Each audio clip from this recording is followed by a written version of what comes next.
Good morning, everybody. It is Sunday. It is week 12. I can't believe it's already week 12, but hey, it's time. We got to get through this. It's blown by us, and this next 30 seconds ought to blow by too. See you in 30.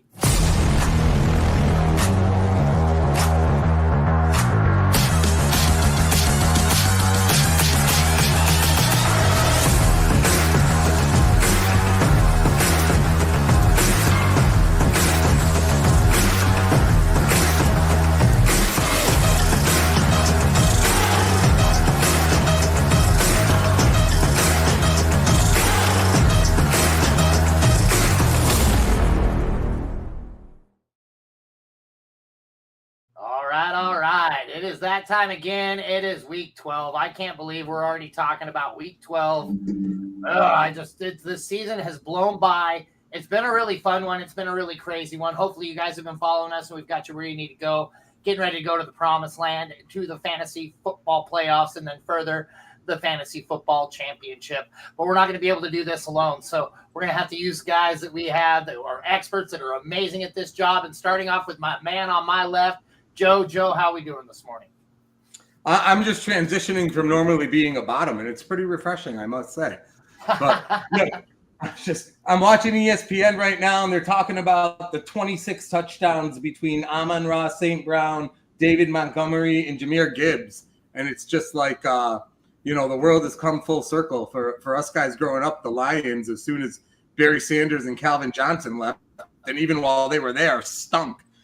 Now they've got literally like three of like the top 10, 20 position players in fantasy. And a great defense. That's a team that's very well put together, very well coached. They've kind of turned everything around. They're really looking like they're going to go after the Super Bowl, and I don't know if there's anybody out there that can actually stop them. And down below, we got my man, Jeff. Jeff, how are we doing this morning?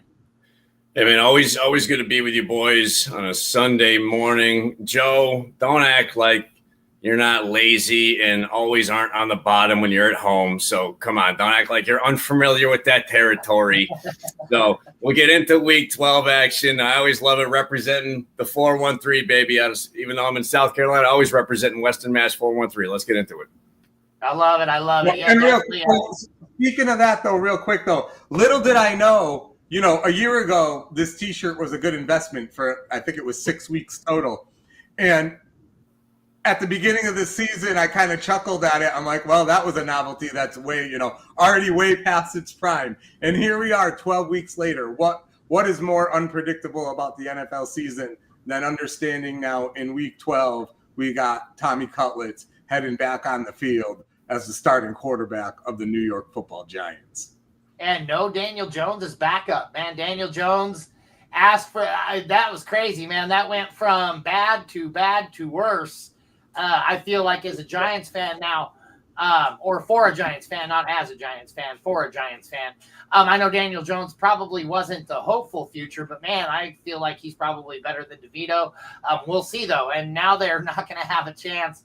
Wondering where Daniel Jones is going to go on waivers. I'm hearing the favorite is Buffalo currently. So with that, we'll go ahead and get into the show, guys. Make sure you're following us at Triple Play Fantasy. Like, subscribe, hit that bell, so you guys can follow for all things sports, baseball, basketball, and football.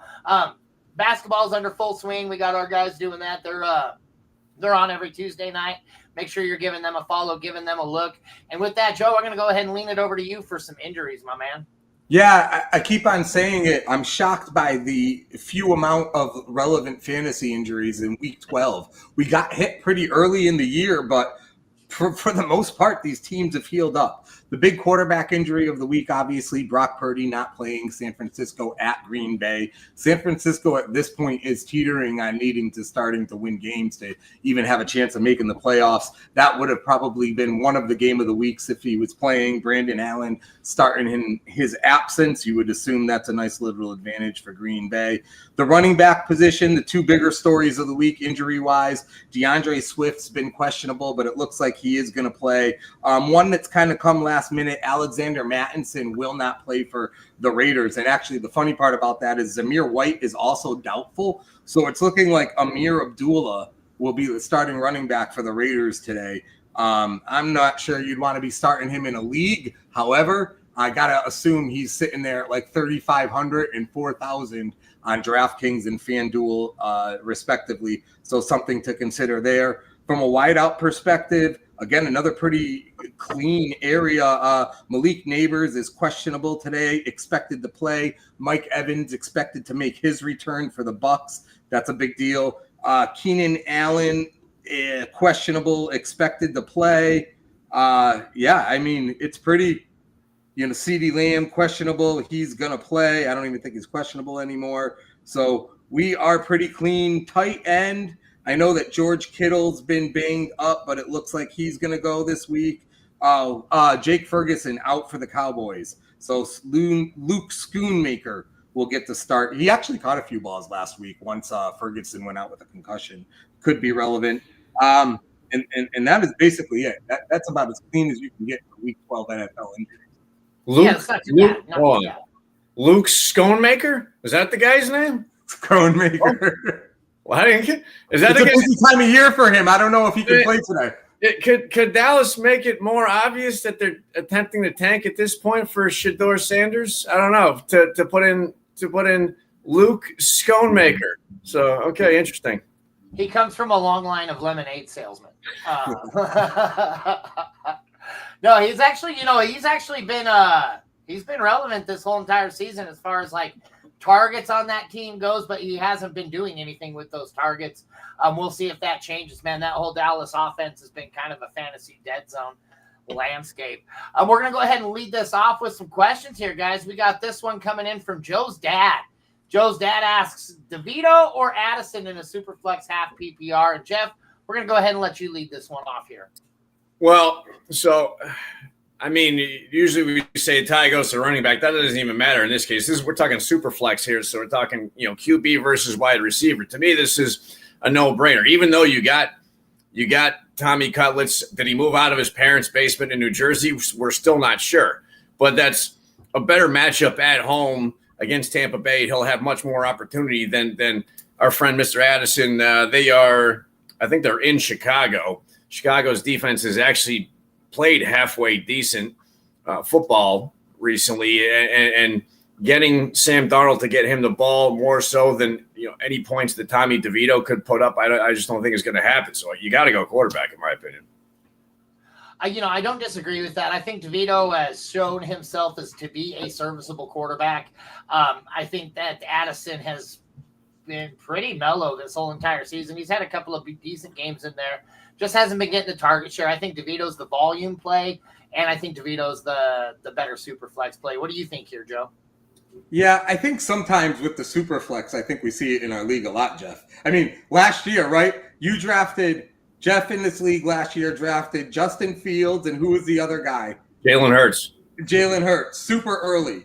So to just, two quarterbacks before he had two running backs. And another team did it too. And neither of them made the playoffs last year, and Jalen Hurts was good. So it's not even like it was a bad play, but it just then obviously impacts your drafts in other ways. So I think we get a little quarterback crazy for super flex, but I do think just because of volume and because the ball, I'd give DeVito 1 week. If he gives you 15, it's worth it, because Addison scored a touchdown last week. I think he went for right around 15 on DraftKings. It was like 5 for 61 and a touchdown or something. So if you get 15 from DeVito, it's worth it. I'd give him 1 week. If he sucks this week, I wouldn't start him next week, but I would go DeVito this week too. I hope he's not playing me. I've got to look. I don't think I am playing him though. Well, and thanks so much for outing me publicly, Joe, that I didn't make the playoffs last year because of my draft strategy, which I abandoned this year, by the way.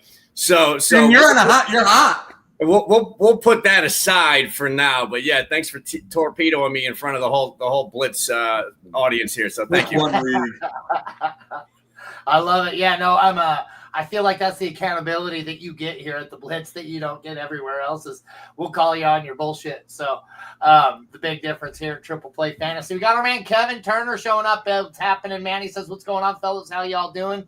Better now that you're here, Kevin. He says, 2-part question, 12-man league, half PPR. Do we start Drake May or Stafford?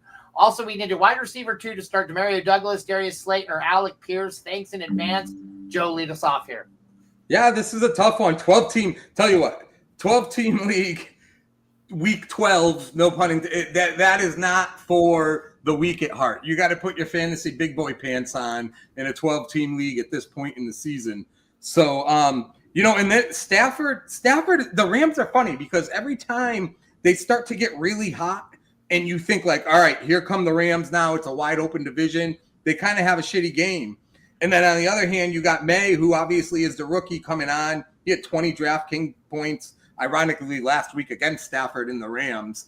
I think in this situation, I think I'm going to go Drake May because he's been running a little bit too. I don't know. The Eagle defense is hot and cold, a little more hot lately. So I think I'm actually going to go Drake May there and hope that he gets me some rushing points on top of whatever he does passing. From a wide receiver 2 perspective, that's tough. That's really tough. So I should probably say I'm going to go Drake May and Douglas for the stack. That's putting a lot of stock in the Patriot offense, which I'm not sure I'm ready to do that. Slayton was pretty hot before his injury and before Daniel Jones was gone. I have no idea who Tommy Cutlets is going to favor in that offense. Pierce is low volume but high reward, and they're playing Detroit. They're going to have to throw today, so I think I would go Pierce for the WR2. I don't mind that. What do you say here, Jeff? Yeah, so I would say I'll agree with on the quarterback thing. Drake May, first of all, he's been playing well from a fantasy standpoint. Yeah, he's got way more mobility than Matthew Stafford. I mean, Stafford, they're going up against a Philadelphia defense that has seemingly put it together over the last month or so, 3-4 weeks. They've actually been really good. So I expect Philly to at least hold the Rams, not to the amount that Miami could hold the Patriots to. So especially with May on his feet. So we'll go that way. And then yeah, I like stacking that approach when we're talking DFS. But between the three, they've all been getting similar targets seemingly. But I like Alec Pierce because of the matchup. In Indianapolis, I think this would be a closer game than maybe it looks on paper. So I think Indianapolis has got some stuff rolling. I think Pierce has the opportunity to get about 5 or 6 targets, maybe 3-4 receptions, one of them being maybe a 40-yard touchdown. So I think you kind of have that opportunity with Pierce. So give me May and Pierce. Okay, so that's 2 for May and Pierce. Again, don't mind that answer. I actually disagree with both answers for both of you right there. I'm going to be leaning Stafford here. I have Stafford on my FanDuel slate today just because I feel like that game has a pretty high tendency to be a shootout. I think it's going to be a high-scoring affair. I think Stafford with his weapons is going to be able to at least put up a pretty decent game. Whereas Drake May, I feel like, is a little bit too hit or miss. Now, that said, you can't really find a quarterback more hit or miss than Stafford this year. I just think that we're on a hit week because they're in a situation where they have to win. Philly is a tough defense, but I think that they do have a little bit of bend when you get a second good receiver on the field. And I think that's the case when you have the Rams. You've got a lot of weapons that are going to be coming down your throat. The Eagles don't really have to face this very often. And so I think they're going to get a slack there. But the two out of three of us say Drake May. Real quick, one other thing, Mikey, before you move the wide receiver, just there's a big weather difference in those two games because the Patriots are playing Miami in the afternoon. In that Ram game, that's in Philadelphia tonight. I'm on the East Coast here, and it is cold, and it's been rainy, and it's windy, and I gotta assume it's going to be a little messy in Philly tonight. Yeah, like if you watch the game on Thursday night, it doesn't get much messier than that. Aren't they in LA? Or they're not in Los Angeles? I'm an asshole. Never mind. Okay. You're right. Well, it's going to be really cold in Los Angeles tonight, according to Joe. Especially indoors. It's crazy, the snow that happens there. Once again, Jeff did not make the 2023 playoffs. Just out of here. We got Darius Slayton as my guy right here as the wide receiver too. I just feel like DeVito's going to have a high volume game. I think Malik Neighbors is a good start today, and I think Darius Slayton's a good start. But again, you want to go 2-1, you're going to go Drake May, and you're going to go Alec Pierce right here. I just feel like Slayton's going to get more volume. That's the only difference between those three receivers, and it's not by much. Just to separate laziness from just mental ineptitude, I actually took the time to look up where that game was before I made that comment. And I just read it incorrectly. So I was playing tricks on you, maybe, or something like that. I know I've done that. I mean, nobody knows that I read every single thing. I'm like Ron Burgundy up here. So if you type anything bad or anything like that, I'm going to go ahead and say it. So even though I know in my brain, even when it's coming out of my mouth, I know stop. And my brain's like, nah, dude. Somebody please type Jeff didn't make the 2023 playoffs. Yep. Trans-Siberian, what's happening, man? We're all thinking about you, hoping everything's staying safe over there for you. My God, it's getting crazy. He says, good evening. He says, welcome back, Jeff. He says, okay, half PPR flex me. He says, JSN or Jameson, boom or bust. Williams, I will sit back and enjoy my Coors while you give me my starting flex. Jeff, lead us off since you're back. Well, first of all, I'm going to take a quote from the movie Speed towards the end when they're on that subway.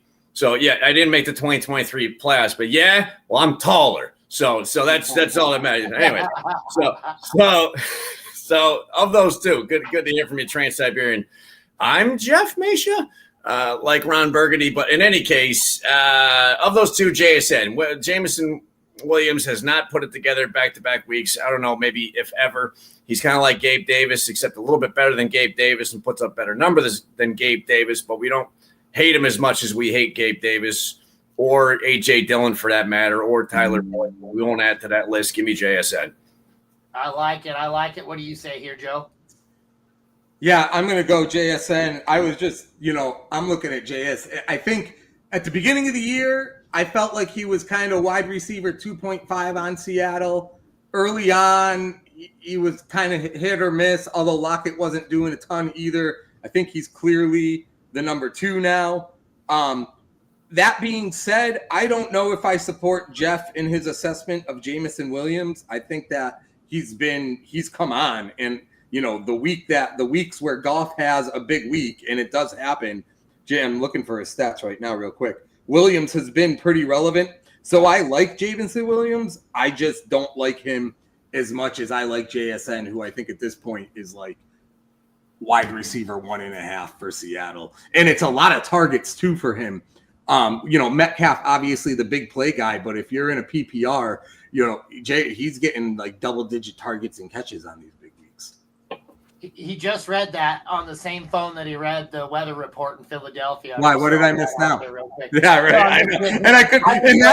There's really something wrong with me because I'm sitting here and I'm like, why can't I find Williams? Where the fuck is he? I'm just playing. Honestly, I agree with that assessment. I think Jameson Williams has had a pretty decent year. The target share could definitely be higher. I like Sam Laporta a little bit today, but I do also like Jameson Williams. I think there's going to be plenty of scoring going on there. DK Metcalf and Tyler Lockett are out there. I'm going to go ahead and say give me Jameson right here as well. So it's going to be 2-1 Jameson over JSN. And enjoy your Coors, man. And like I said, keep us posted. Just like check in every now and again just so we make sure you didn't get blown up or something crazy, because that's, as in the wonderful world we live in today, that's literally something that we have to worry about, is our man Trans-Siberian getting blown up and over in UK. So hopefully everything simmers down over there. Hopefully everything just stops and we go on about our lives. Good morning, guys, from the Boss Man. Good morning, Boss Man. He says, with Josh Allen on bye, who do I start? Bo Nix, Anthony Richardson, or Matthew Stafford? I'll go ahead and lead this one off, man. The thing that I would do here is you start Josh Allen out of damn respect, okay? Even on his bye weeks, you start Josh Allen because he's still going to give you 15 on his bye week, bud. Like, you just sit right on that, and you make sure Josh Allen just does what he does for you, and that is win. And if this gives it away right here, I'm not a Josh Allen fanatic or freak, and I've never had a beer with Josh Allen before in my life. No, right here, I think I'm going to go Bo Nix, as crazy as it is. As the number 1 Denver fan, and I'm able to get to say that again as a proud moment, not as a sad mocking moment. I really like Bo Nix and what he's been doing and how he's been doing it with his legs and how he can get it done with his arm. I'm leaning Bo Nix right here. What do you think, Joe? Yeah, Anthony Richardson could go. He had like 29 DraftKings points last week, but it's such a rough matchup with him going against that Detroit defense. I think Nix and Stafford are the safer plays, and then I think Nix I like a little more than Stafford because he has that X factor with his legs. It's also a nice matchup at Las Vegas, where I can confirm the weather will be okay. But I'm sure a lot of people, though, are, Richardson's coming off that big week last week. So I'm sure he's very trendy, whether it's in league waiver wires or from a DFS perspective. I don't know. To Jeff's point about Jamison Williams, I don't know when the last time Anthony Richardson put together 2 really good games in a row either. Yeah, I believe his rookie year and I believe his first 2 games, and then because he came on hot like a rocket, and then we just haven't seen that same consistency since. And he's also a guy that, the one thing I don't like about Anthony Richardson is how he runs the ball. I know that the leg thing is usually a good thing, right? We like what these guys can do with their legs. Well, the way this guy runs with his legs, he leads with his head, he leads with his body, trying to get that extra yardage against guys that are 3 times his size without ever catching on to the fact that you kind of got to stop doing that. You look at how Patrick Mahomes used to run the ball. You look at how Josh Allen used to run the ball, but he still does every now and again, but definitely not to the frequency that he used to, right? And the one thing is that these guys are making good decisions, starting to slide more often, get out of bounds more often, and things like that. And so he's just not seeming to get that. And so this guy could easily go out there, pound somebody right in the head, and get knocked out of the game for you. So he's just not a guy I can start with very much confidence just because he's done it 4 times now. I wouldn't say anything otherwise, but it's 2 years now and we've seen 4 examples of this so far. So I can't really ever start him with any kind of confidence. I did last week in a couple of leagues because I had to, and it worked out pretty good. But I just don't see it being consistent. And from a league perspective, real quick, when you talk about quarterbacks, over the last 4 to 6 weeks, there's been a large cycle of quarterbacks that were pretty much all on waivers now are relevant league quarterback starts, especially with super flexes becoming more prevalent. Whether Bo Nix had a slow start kind of fantasy wise. Anthony Richardson obviously hurt and benched for a while. You had the Flacco phenomenon. Now you got Jameis Winston being a relevant play again. You've lost Dak Prescott. It's just the quarterback carousel is going to look way different what's rostered week 17 versus what was drafted this year. Yep, I agree. Well, yeah, it'll be a way different landscape next season.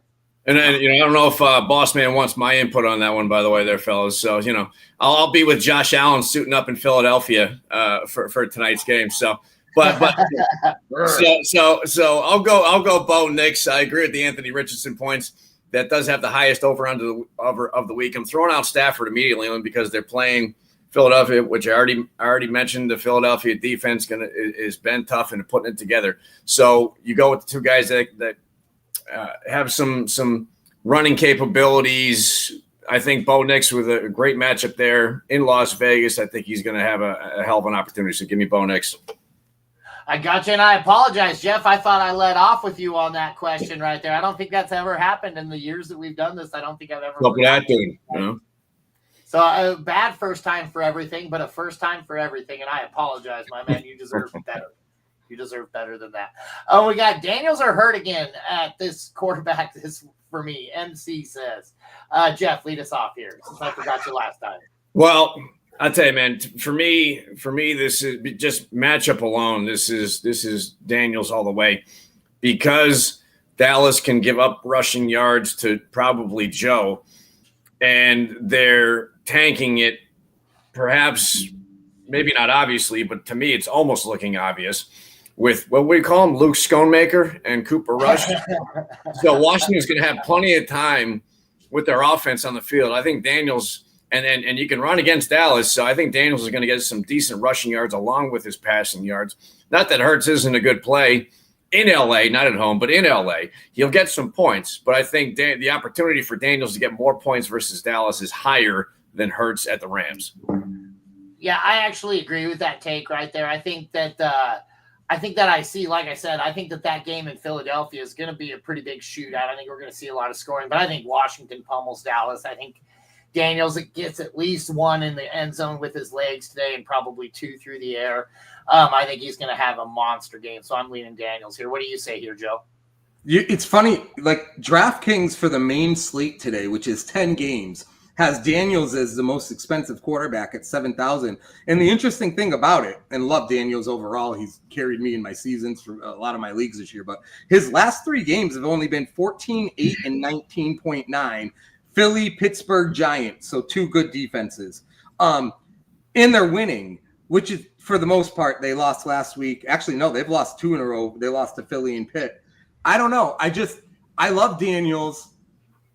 And they're winning, and I think they're gonna make the playoffs. And they got to be psyched. It's great to be a Commander fan right now. I just don't know fantasy wise if he is quite yet an automatic. I think you got to be careful with him a little bit matchup wise. Today is not a bad matchup. Where I don't know, man. Jalen Hurts, there's something about him. I have a really hard time not playing him. And now all of a sudden he's like multiple rushing touchdowns again every week. I think I gotta go Hurts. The Rams, you hope that Stafford starts hot, so the Rams score a little bit. Then that means Hurts is even more motivated. Now they don't have Devonta Smith this week; he is out, which is gonna hurt. But they got Goddard back, obviously Barkley, AJ Brown. So I don't know. I think it's tough, but I think I would go Hurts.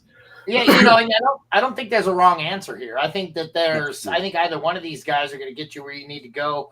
Hurts, Hurts is a tough guy to sit in any situation, but the only guys who I'm going to be putting above him is going to be guys that get it done a little bit more with their legs. Now, for Jalen Hurts to get those touchdowns, in my opinion, they got to get to the 1 or 2, right? And if they're not on the 1 or 2, that's going to be going Saquon's direction or somebody else's direction, because he's not a good rushing quarterback as much as he used to be, right? He can still move the ball pretty good, but he's definitely not as nimble as he was in his rookie years.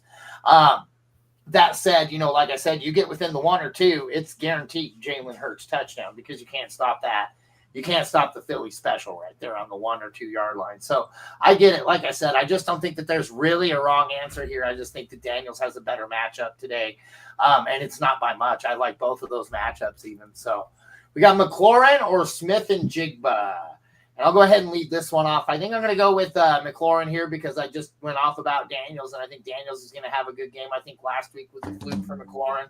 I think McLaurin's the guy to go with here. I think he's going to do, 6 out of 7 for probably 70 yards, a touchdown, possibly 2. What do you think here, Jeff? That's a tough one, man, because, we brought up JSN before, and like Joe said, he's almost into that 1A slot there, and they're at home versus Arizona.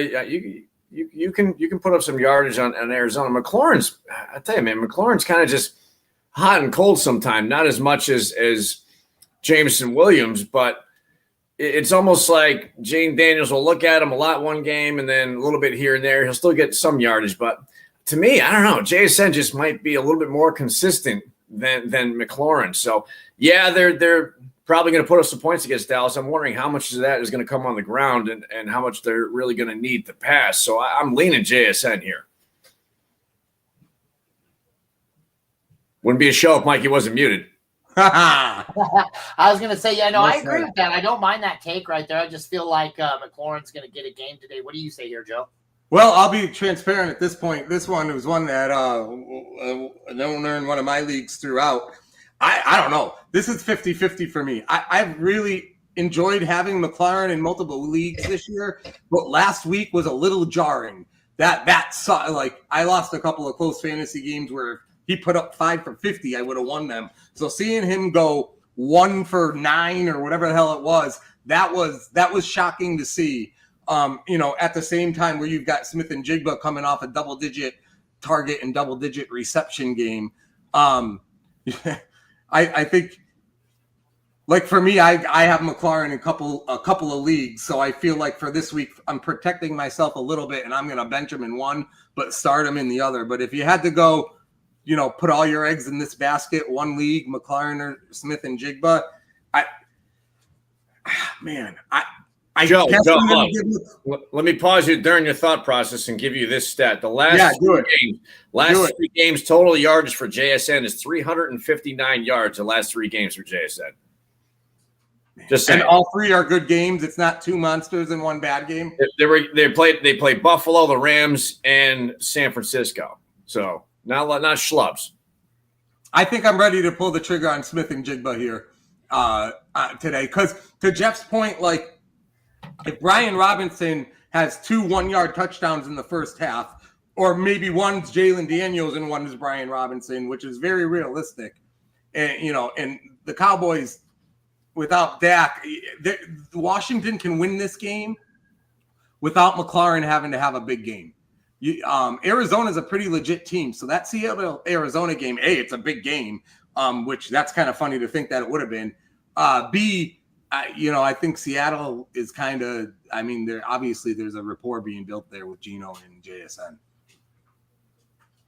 Yeah, like I said, I don't mind either one of those guys. I feel like that McLaurin has a good game today. But yeah, no, JSN's been lighting it up. He's been doing really well. DK Metcalf has been getting his, and it seems like Lockett's kind of been taking a back burner to that offense. But that's the one thing that worries me is that this could be a week where that changes again. I know. Just a friendly reminder, make sure you guys are asking your questions in the comments. They get that waiver priority.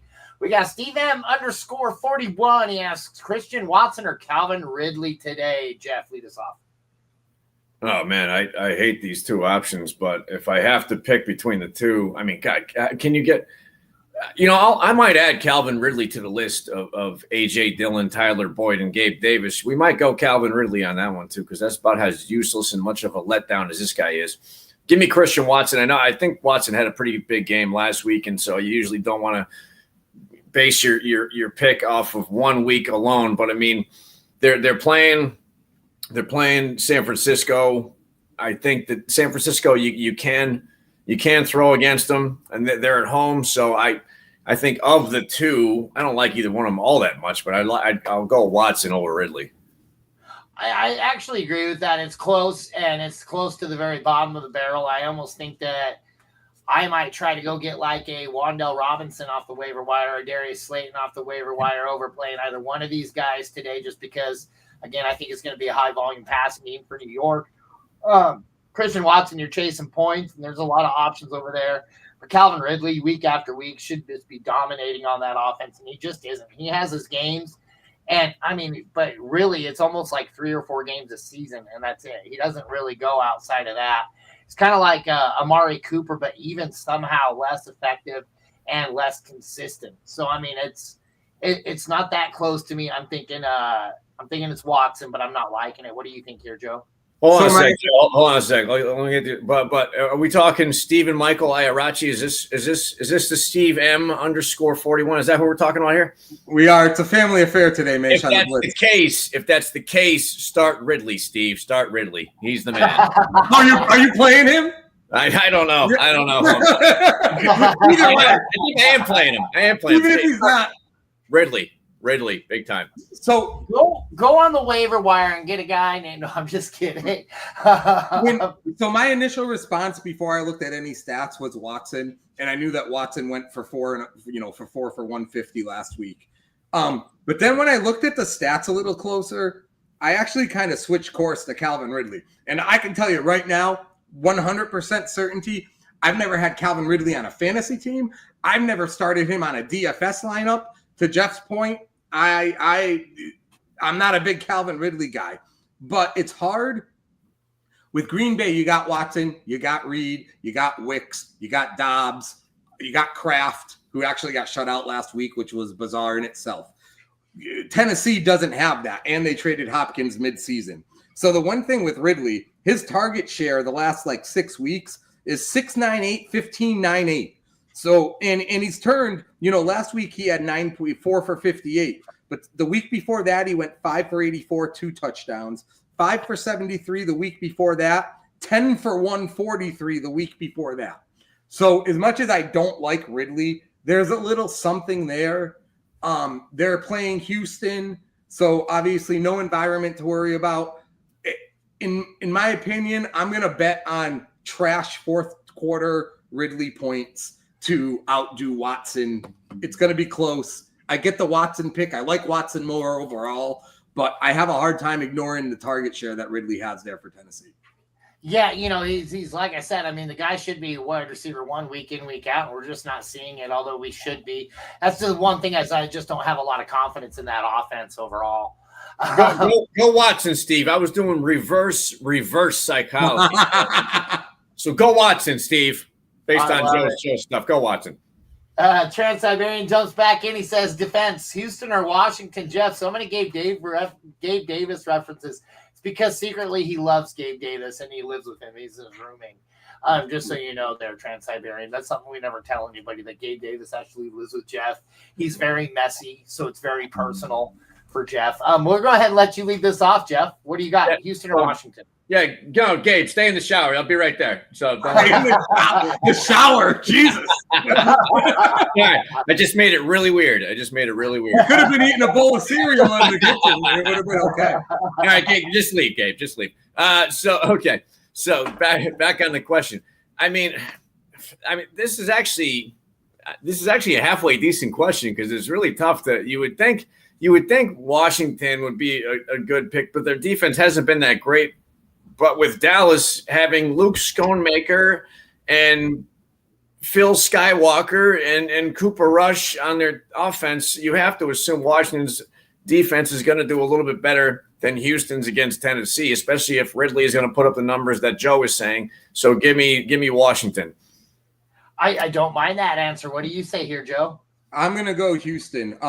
Their defense has gone double digits 3 out of the last 4 weeks, and that actually includes against Detroit. So I think they'll have another double-digit week against Tennessee. The Commander defense, though, obviously liking the matchup, their last 4 games are 2-6, 4-5 on DraftKings. Chicago, the Giants, Pittsburgh, and Philly. So really, you're only talking about one great offense there, maybe another good one. So I'm gonna take that home Houston matchup defensively.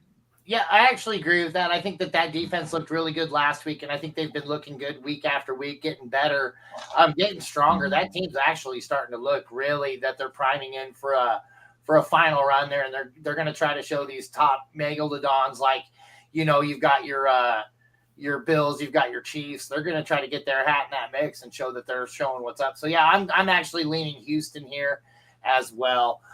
So that's 2-1 Houston. Before we get into the next question, Mike, what I found interesting, just because I happen to be looking at it, I write down all the games and I write down the spreads, at least earlier in the week, just to look at it. I don't recall a week having so many road favorites. I mean, as I look at it here, you've got 5 home favorites and 8 road favorites. That's not too often that happens. Am I wrong? No, that's interesting. Correct. Yeah, but more games are won at home in a season, as crazy as it is, even if your team doesn't have a home crowd, you know, like the Chargers, how they used to, they probably still do. I haven't watched a Chargers game for a while, where it depends on who they're playing on how many people fill the stands, right? You could take this even. Jeff's totally right. You could even take it a step farther. I've never seen so many road favorites that are like over a field goal favorite. Like the Bucks are -6 against the Giants in New York. Chiefs at Carolina, 10.5. Lions -7 at Indy. Vikings -3 at Chicago. Denver -5.5 at the Raiders. Yeah, that's interesting. Eagles -3 at LA.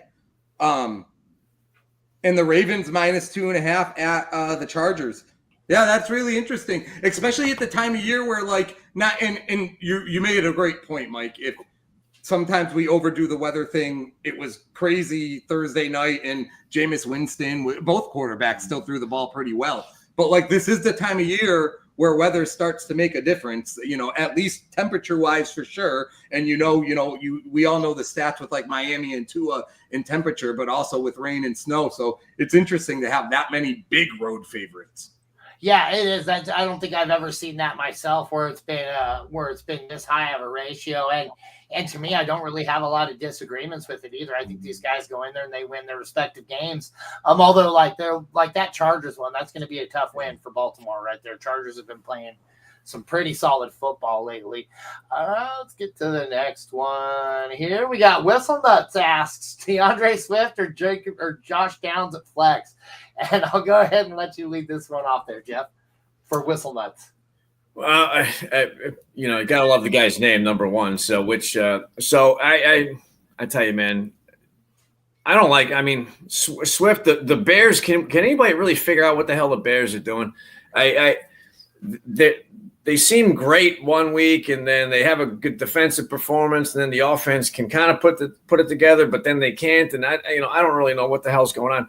So, however, if you're going to go running back versus wide receiver at flex, you would have to assume Swift would get, if he's healthy, Swift would get more opportunities. So I would reluctantly take Swift, even though the Bears don't really know what the hell they're doing on offense, or so it seems.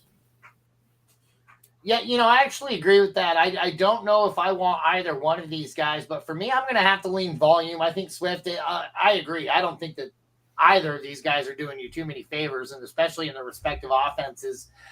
Josh Downs has looked good weeks, like week after week, but nothing explosive, right? Where I feel like Swift is a guy that can explode. I'm going to be playing Swift for the ceiling because I feel like the floor is almost the same. What do you think, Joe? Yeah, I do think it's pretty close because, the Bears, the last 4 games have scored 19, 3, 9, and 15. So it's not a lot of touchdowns to go around there right now, although Swift has been getting a good majority of those recently. Downs is hit or miss. That whole Indy team is hit or miss. Again, they could lose that game 31-10 today, or they could win that game 34-31. Indy just plays crazy games every freaking week, it seems like. Whether that goes Downs' ways, I'm waiting for Pittman. It feels like Downs has actually overtaken Pittman as the number 1 guy there from a target perspective. Yeah. But he doesn't always translate either. So, I guess if it was a full point PPR, I think maybe I'd lean Downs. But if it's a half or less, I think you got to go with the touchdown percentage and go with Swift. I dig it. Not a bad answer right there. And Whistle Nuts has another question. He's got a QB1 as well. Daniels or Nix? What do you think here, Joe? Man, I don't know. Bo Nix has had some big games, but I guess this is where you don't want to go overboard there, and you probably go Daniels in this case. Denver could get the job done today with the running game alone against the Raiders. So I'll go Daniels here, but you got to think about it at this point. Nix has been pretty consistent lately. Nix has been good. I just don't feel like he's getting it done the way, like I said, I feel like Daniels at least has 1 rushing touchdown today and possibly 2 passing. I don't think that Nix has to do that much to beat the Raiders. Not to mention the Raiders have a pretty decent defense. What do you think, Jeff? Yeah, well, it's funny. If this was the first few games, I'd be wondering why this question was up there and why you're not starting Daniels. But actually, I think Joe brought up Daniels' last few games as far as fantasy points are concerned, and there's no question that Nix, or at least I don't think there's a question that Nix has outpointed him recently. And you have Denver in Las Vegas. It's not as cut and dry as you might think. This is so close now that I'd say Daniels just because of the running factor that they could do against Dallas, but Nix is not a terrible option. I'd say 51% Daniels, 49% Nix is where I'm at. Honestly, that's kind of where I'm sitting with this one right here is that, it's close because Nix has been looking so good. It's just, again, I feel like the touchdown volume is going to be leaning more on the Daniel side of things today. Whereas Nix, they're not going to have to do a lot to beat those Raiders. They're not that good. They're not. But you know what, though? The 2024 NFL, Denver loses this freaking game today. Oh, yeah, absolutely. They should have beat the Chiefs. They came out and crushed who Denver beat last week? They beat Atlanta. Crushed them in Atlanta. They're hot. This would be in this NFL. The Raiders come out with no running game and somehow pull it out. But yeah, no, Denver is one of the. Well, Denver beat them once this year already for the first time in 20 freaking years, and that was with Peyton Manning in there. That's crazy. So. They love to lose to the Raiders. They love, dude, I have a Raiders fan that just would text me every single time. Finally, didn't get a text from him this year. He's like, how about them Broncos? It doesn't matter how good the Broncos are. The Raiders always find a way to stomp their asses. Is that true? I had no idea that's true. Yeah, it was a good long kidding time. Me. Wow. Okay. Interesting. No idea. Yeah, I'll look it up here while we get to this next one. One of the 3, Rico Dowdle, Kareem Hunt, or Javonte Williams. Joe, lead us off. Yeah, you got it. It's one more week, but you got to go Hunt, in my opinion. And, Dowdle's been nice. Williams has been even nicer. He's starting to, consistently deliver. But Hunt's just gotten so much volume. Pacheco's going to be back next week, which is going to totally muddy the water there. fantasy-wise. It's a beautiful matchup at Carolina today for the Chiefs. They're also coming off a loss, right? Yes. Yeah, so I like Hunt today in that group. It would have to be like a top 5 number 1 running back for me to not say Hunt today. And actually, I agree with that. I think Kareem Hunt's the guy here. I think Kareem Hunt's the volume play. Kareem Hunt's been looking great week in, week out. I think he gets the job done again. And although shout out to Rico Dowdle, I think he will do pretty well today. But I've got to lean with the guy that they've been leaning on very hard, and that's Kareem Hunt. I like Hunt too. I like Hunt. That's a good one. Like Hunt. I'm sorry. So this is a different question. Earlier in the week, because it looked like Pacheco was going to get ready to suit up for today. That's but true. But so that would have made this question a little bit more interesting if this was a couple days ago. Now Pacheco's out. So it's seemingly a no-brainer. Although Dowdle, he's the guy in Dallas, it looks like. I don't know what their offense is going to do. Probably not a whole lot. He'll probably get a decent amount of yards, I would think, just because they don't have a whole lot else going on. And Javonte Williams has been a nice surprise recently. He didn't start off the year doing much of anything, but he's come on as of late, almost like Bo Nix, actually. They kind of gone hand in hand. But yeah, Kareem Hunt is the guy. I like Hunt, and we'll go from there. If only his first name was Mike. So yeah, the last time Broncos lost or beat the Raiders was 12/29 of 19 and before this year. So maybe it was 6 years without a win against them. But they've been better than them plenty of those times, and because the Raiders always suck. And they still find a way to lose. Flex half PPR, DJ Moore or Rashad White. This is a very tough one for me, but I'm going to lean Rashad White. I feel like he's been a guy that's quietly consistent, getting the job done week in, week out. I don't think he's been breaking any records or anything like that. And Bucky Irving being on that offense really kind of sucks for Rashad White, but I still think he gets his today. Without all the weapons that they need over there, or that they wish they had over there still with Godwin out. And Evans is playing today, correct? Yes. And speaking of, Malik Neighbors is active today as well. I just got that alert just a few minutes ago. But yeah, so for me, I'm going to lean Rashad White, volume play. I can't really play any Bears right now confidently. What do you think, Joe?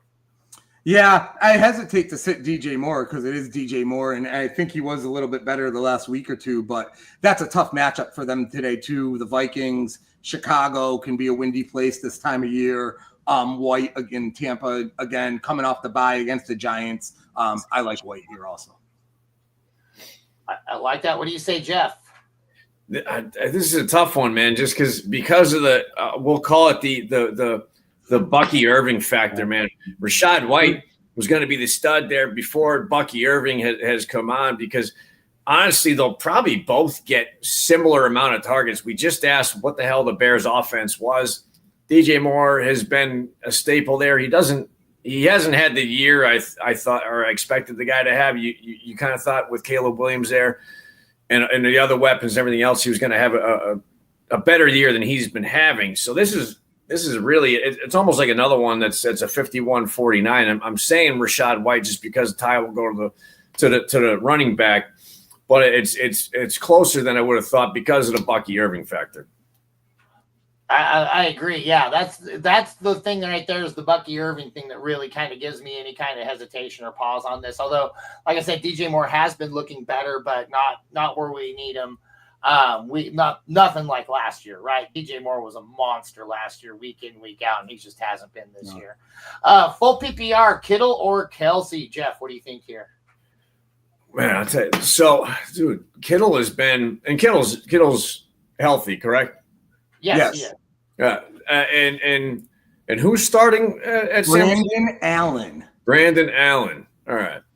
I tell you, man, I like Kittle better than Kelsey. You want to talk about there's been first rounds all over the country here or all over the world that Kelsey has been taken in the first round, and these people have been let down by him throughout this year.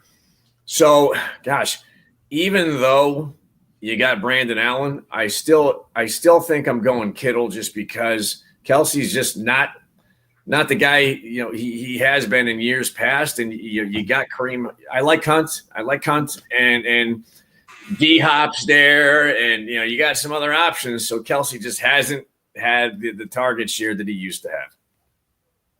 Yeah, no, I agree with that too. Like, I feel like, and without Purdy at quarterback, I think that changes a lot of things for me there too. Kelsey looked pretty bad last week, but the 3 weeks before that, he looked pretty damn good. I'm going to go ahead and lean Kelsey here. What do you say, Joe? If Purdy was playing, it would be really tough. And I guess you would have to go Kittle, because Kittle's been, he's double-digit points every week except one where he was like 8.8, and he's getting in the end zone a lot. Like the losing Ayuk, it hasn't really done much to Deebo Samuel. If anything, it's been a negative impact to Deebo, but a positive impact on Kittle. But without Purdy, I have no idea what the hell Brandon Allen's going to do. Maybe he'll throw for 300 yards and 3 touchdowns and 3 interceptions. Maybe he'll throw for $125 and suck. I think for the Brandon Allen factor, you got to go Kelsey here. But I'm afraid, again, if Hunt has 2 touchdowns in the first half on the ground, Hopkins catches one, they probably don't need to do a ton in the second half either. So that kind of scares me with Kelsey. I like Hunt. Yeah, no, that's a good point too. If they can get it done on the ground, which they should be able to. He says, why Americans love wearing their hats backwards, asking for the white. I can answer this question. I will answer this question. Not every American does. The problem is this. If this specific Italian American wears his hat forward, it looks like I'm on the highway with both of the car doors open. So we go backwards because just makes me feel better about myself. Well, thank you, Mrs. Trans-Siberian. My point. Smash my face in the mirror. My point was a little. I don't know exactly what Joe was getting to there too, but for me, I want to hide. I want to hide the receding hairline, but can't cover up this face completely. So I can't do this. So you got to have face exposure while covering the receding hairline. So that's why we're going that route, Mrs. Siberian. Mrs. Siberian.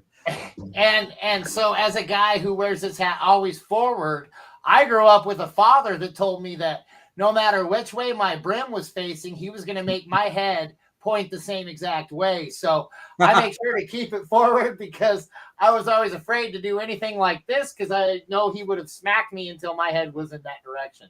So, and I guess it's safe to say the good people of Ukraine don't wear their hat backwards. Right. And they wonder why. No, I'm just kidding. No, I was going to say they wonder why they're under all this influence. But no, I can't even joke about that because honest to God, I lose sleep over that at night because, man, Trans-Siberian, you've become quite a good friend of the shows. And he says Peyton Manning forehead Jeff has going. Oh, man. Wow. Hopefully I get the commercials that he does. I think that's coming my way pretty soon, like some State Farm or something. I got to have something like that. There you go. So with that, we're going to go ahead and shift gears, guys. Let's go ahead and start talking a little bit about DFS here. We got a pretty good slate today. I'll go ahead and lead mine off with my FanDuel slate there. Like I was saying, and it's crazy. I know. Sorry, what were you going to say? Nope.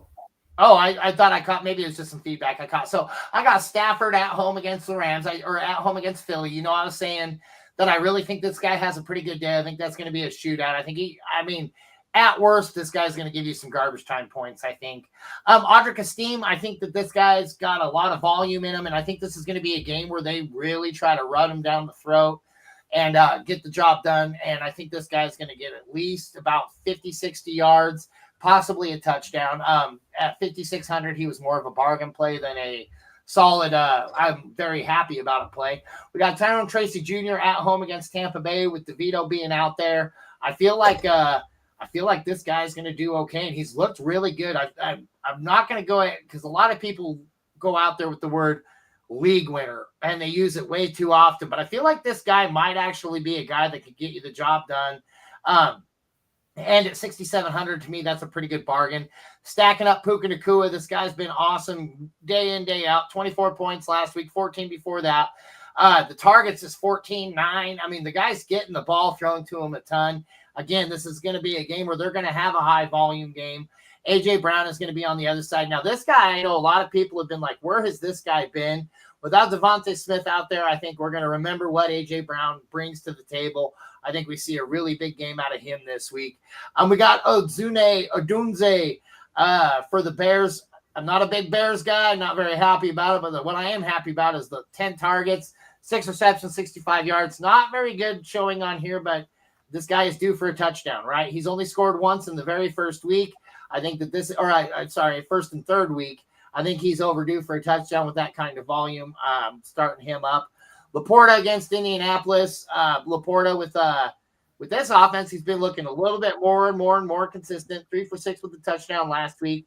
I think he repeats that with a touchdown this week.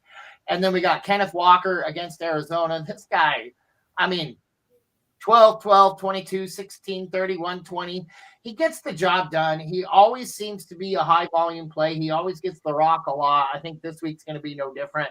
I think he's going to put up a pretty big game. And then I'm going to put up the Packers against the quarterback that isn't Brock Purdy. I think he's going to be a solid play. I know that's who we went with last week. And further, I'm very sorry about last week. Even if we would have just not changed our mind about that Nick Westbrook Inc. name move, I would have still not broke 100 on that lineup. That lineup was a shame. I apologize. I hope this one is better this week. That said, boys, shred this one before we do it to him again. Well, so I'll say this, and I brought the Philly defense a few times. I'm not very high. I know that the over-under that game, the Philly-Rams game, is a higher one, and we expect some points to be scored. I expect more points to be scored, or many more points in the Philadelphia end than the Rams. And I mean, the last 6 games. So the first 4 games, right? Philly allowed 29, 22, 12, and 33 for points. The last 6 weeks, they've allowed 10, 3, 17, 17, 6, and 18. So they haven't allowed more than 18 points in the past 6 weeks. I get the Rams offense is stout, but I still think the Philly defense has found something, and they've put it together really well. I don't think the Rams will have much of a home field advantage because they just never do in LA. I think they're going to have some Philadelphia fans out there. So I don't like Stafford or Nakua. I do like Brown, but I don't know what you think. So those are just my 2 gripes as far as that's concerned. Yeah, I think A.J. Brown, along with Amon-Ra, probably become the 2 top wide receiver plays of the week with Devonta out. But, even if Stafford goes for under 20 this week, I got to believe Nakua is going to play a large role in that. So I don't have too big of a problem there. I think that it'll be interesting to see if Tracy can keep the same momentum he has with DeVito at quarterback. Not like defenses were scared of Daniel Jones, and that's why Tracy was running well. But it will be interesting to see there because he's great value over the last few weeks for the price you pay. I'll be curious to see if he can continue that.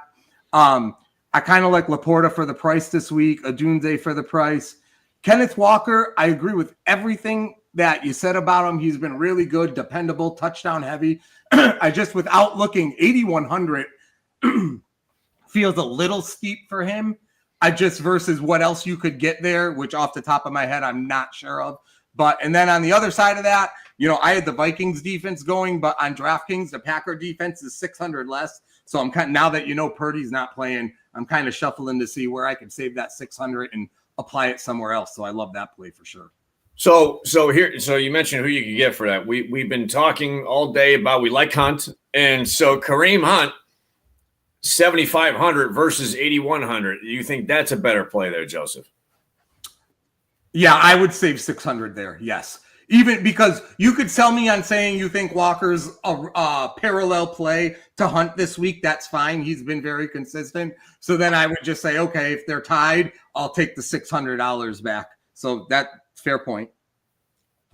Yeah, I don't mind that move. I think I'm going to leave it as is on this one. I do like Hunt, but I just don't like I don't like that matchup this week. I don't really think that they're going to be I mean, the Chiefs just don't have to do much to win, and I don't think that this is any different. So, but I dig it. I like the feedback there for sure. And let's go ahead and let's kick yours off there, Joseph. All righty. I've been very clunky at this lately. I don't know why. All right. So we have got, and it will happen again because that's not even it.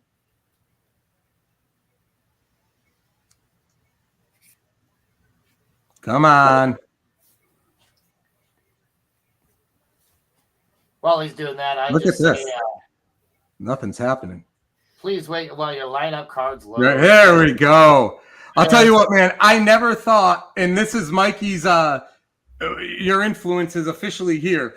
I cannot believe I have both Bo Nix and Javonte Williams in my lineup this week, but that is where we are at here, week 12. Going Bo Nix 6,300 at quarterback.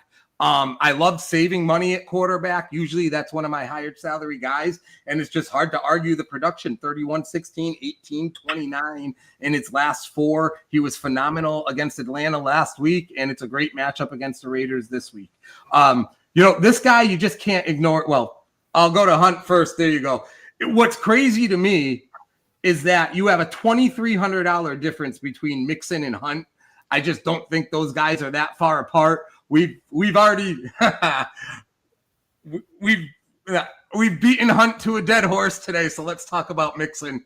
Going into the season with the Texans, it was everything trendy fantasy wise was about CJ Stroud and Nico Collins and Dell, and then they add Diggs. And the narrative about their offense, which has been very successful so far, is how insanely consistent and good Mixon has been. I mean, the touchdown count is incredible. 3, 1, 1, 1, 2 just in the last few weeks, and it doesn't stop there. The 100-yard rushing games in this day and age, it's been pretty incredible. 5 out of the last 6. The funny part about that is you've got a 46-yard game and a 25-yard game in between that, which is a little scary. But overall, you got to love Mixon, and you got to like the matchup home against Tennessee this week. Wide out, we got Amon-Ra at 8,300. I believe he's got a 6-game touchdown streak going. Mike touchdown Odunze. And I do like the Mario Douglas this week at Miami. I think they'll throw the ball a lot, and he's getting some good target share in New England with May now. Zach Ertz, hard to ignore him at tight end. I did not think he was going to come back this relevant this year, but last week, 6 for 47 and a touchdown on 7 targets, 8 targets the week prior, 11 a couple weeks behind that. So he's obviously still playing a very relevant role in that offense. We talked about Javonte Williams. I'm surprised he's only 5,200. He's had a couple clunkers in between some good games, but I like him today against the Raiders. And then that Viking defense at 3,400 at Chicago. I might make the switch to the Packer defense there, but as I'm looking towards it, I kind of like where I have it. So I might actually keep it. I guess one question for you: would you guys upgrade Odunze to DeAndre Hopkins and then change the Viking defense to the Packer defense, or would you keep it the way it is? I would keep Odunze in there just based on now. I mean, Hopkins had that a couple touchdowns, I think his first week there, but Odunze has been getting the target share, man. I almost more so, and I'm not looking at it right now, but I think he's probably got more targets than DJ Moore or Keenan Allen. So the last few weeks, at least, it seems like. So I would keep that. I don't know what you think, Mike. I actually agree with that. I think that he was on my lineup as well. I do like Odunze this week a lot. Again, I don't see a whole lot of scoring coming out of Chicago, so I'm not that confident about it. But as far as that part of the lineup, like DeAndre Hopkins looked really good. But again, I mean, you got that team just doesn't have to do a lot to win. So I just can't get confident about starting those guys because Carolina's not going to put up much resistance against these guys, and they'll be able to shut Carolina down fairly easily on offense, I think. So I think I keep it the same. And you know what's funny is as I'm looking at these, you mentioned Mixon. I'll tell you, man, Mixon, there's only one game that he's played in that he has not had a touchdown. We talk about Barkley and the numbers that he's put up, which have been fantastic. Mixon's numbers are close to Barkley's. Yeah. I mean, again, he hasn't the one game, I think it was week 2, maybe he didn't have a touchdown. Outside of that, he's had a touchdown in every single game. And a handful of games. For some reason, he's not getting the notoriety that Barkley's getting for whatever reason. Yeah, you got me. I don't know if it's just the market that they're in or because that Houston has all the other weapons, although it's not that Philly are slouches, but it could be the fact that Saquon Barkley can jump over guys backwards and Joe Mixon just runs it down their throat. I don't know. That could be, the kind of the fancy shit like that too. I don't know. Good call. Last question. Yeah. Would you make the defensive change for the 600 and then make Demario Douglas either Jacoby Myers or Xavier Worthy? That's an interesting. Mike, you want to take that one? Let me think about that here. I think I keep it. I don't like Xavier Worthy. I know he had a touchdown last week, but that was his first touchdown in about 6 weeks over there. Well, he did that all in the first quarter, Mike, and I don't think he caught a pass after the first quarter. See, and that's the thing about him is that he's just kind of their gadget player, and we just lean back to what I've been saying. I don't think that we have to get too gadgety to beat Carolina. I mean, I think that Kareem Hunt's a solid play. As a matter of fact, the more I'm talking about it, I think the more I'm talking myself into actually swapping Kareem Hunt in for Kenneth Walker on my lineup. Yeah. Because I just, like I said, I think that all that we have to do is hand him the ball over and over and over, and we get the win there. So, nope, I think I'm going to keep it the same here, Joe. What do you say, Jeff? Yeah. I would say keep it kind of the same. You were talking Demario Douglas, or basically Jacoby Myers. Now that I'm looking at it, it would be Douglas or Myers. I would say keep it Douglas, and he's gotten the target share. Denver's defense is top notch. Yeah. So I don't know how effective Myers is going to be, even though they're at home. It doesn't really matter. Denver's defense has just been flying all over the place. So I would leave it the way it is. All right. If you want to, I don't know if you get access to mine and want to bring it up, Joe. I don't. Okay. I don't. I was trying before and I couldn't. That's okay. I'll just say, so off the top, I'll just kind of run through it real quick and I'll see what your guys' thoughts are. And I'll probably talk myself out of a few things here, but I got Gino. So this is a FanDuel lineup. And might I say as well, last week, both my lineups hit pretty good. Unfortunately, it was only a 5-cent pool because I made 1,500% on the payout. I came in 228th out of 383,000 plus. So it was a pretty good lineup last week for myself, and I'll stop patting myself on the back for that one. So I got Geno Smith at home versus Arizona 7,400. I got Barkley at the Rams. He's at 10,000. I might even be talking myself out of him as we speak because you can save 700 and go to Mixon and put 700 somewhere else. Brian Robinson Jr., he's 7,900 at home versus Dallas. Odunze at home versus Minnesota, he's 5,400. Douglas at Miami, 5,400. Those are the I don't want to call them cheap plays, but you get the idea.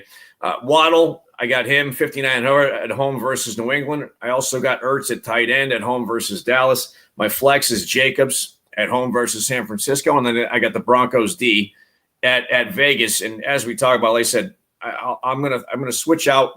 I'm gonna switch out Barkley for Mixon because of the stats we looked at, and put my 700 somewhere else. So anything I can switch there, fellas? Anything that might be worth? Maybe the Waddle thing just kind of maybe somebody I can look at as I take the 700 from Barkley, to switch into Mixon. I would talk Waddle this year. Like Waddle just has been not there, non-existent, man. I want to get on the Waddle train. I feel like this is the week that he gets back on board, but I feel like I've been saying that since week 3. Well, let me ask you this. So, and I mean to interrupt. So if I take Waddle out, it gives me the option of Worthy, DeAndre Hopkins, Jacoby Myers, or Ridley. We all know how much I just displayed. I liked Ridley, but Worthy, Hopkins, Myers, any of those, or even Christian Watson, Jordan Addison, DJ Moore, all those guys are above Waddle. Hopkins and Myers. It's hard to listen. I'm not a big Jacoby Myers guy. It's hard to ignore those stats though, especially because he's had no quarterback throwing to him. So I do look there a little bit, but it's tough because of when it comes down to it, Waddle's the most dangerous guy out of all of them. It's just to Mike's point. Even Tyreek Hill Hill's performing like a number 3, even with Tua. Last week he finally scored a touchdown, but it wasn't a big game for Hill either. And they're starting to win, which makes it even more bizarre because now they're winning games and those guys aren't producing. Or how about this? Instead of Geno Smith, I swap him for either Bo Nix or Kyler Murray. Oh, yeah. I would do that. Bo Nix? Okay. That's either or. I think even Kyler, too. I think it's about, like, I'm not a big Kyler guy, but it's hard to ignore what he's been doing all year. All right. Yeah, true. Well, appreciate that, boys. I was talking trash on him all season long. Yeah. Well, then that's what we're going to do. Appreciate it, fellas. Absolutely. Yeah, it looks like Evans is in, so sweet. Well, guys, unless we have any other questions out there, comments or anything like that, let's just check the comments again. Last comment is that Peyton Manning forehead Jeff has going on. Hey, we just wanted to throw that back up there because I thought it was hilarious. Guys, thank you so much. Jeff, Joe, do you guys have anything to add before we call this a day? Yeah, you had to do the Peyton Manning forehead comment last there, Mikey. You had to do it. Go ahead, Joe. What else you got? Jesus, that is it. What better way to send off? Yep, exactly. So with I like Hunt. With that, we're going to go ahead and let you guys go. Thank you so much for joining us. Remember, follow us at Triple Play Fantasy. Like, subscribe, hit that bell, do everything you got to do because, again, man, the good stuff just keeps coming out of this company, and we're not going to stop anytime soon. So thank you all so much. We will see you next week. Good luck. Week 12. Let's do this thing, baby.